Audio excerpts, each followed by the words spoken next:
আপনি? হ্যাঁ, বাধ্য হয়ে আসছি। আমি আপনাকে কত ফোন দিয়েছি, আপনাকে কোথাও পাচ্ছি না।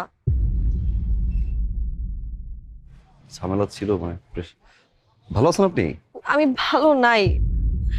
আমার সামনের উইকে আমার বিয়ে ঠিক হয়ে গেছে। আপনি প্লিজ আমার এই বিয়েটা ভেঙে দেন, প্লিজ প্লিজ, যেভাবে হোক আমার এই বিয়েটা ভেঙে দেন।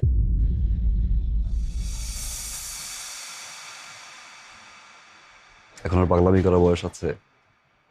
আপনি দেখতে যতটা ইয়ার না লাগেন, আপনার কিন্তু বয়স হয়েছে। বিয়েটা করে ফেলেন। হ্যাঁ, আমি বিয়ে করব, কিন্তু সেটা আপনাকে। আমি আপনাকে ভালোবাসি।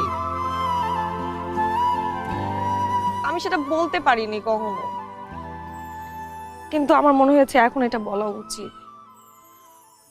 আমি আপনাকে ছাড়া অন্য কোথাও বিয়ে করতে পারবো না। আপনি যেভাবে হোক এই বিয়েটা ভেঙে দেন না।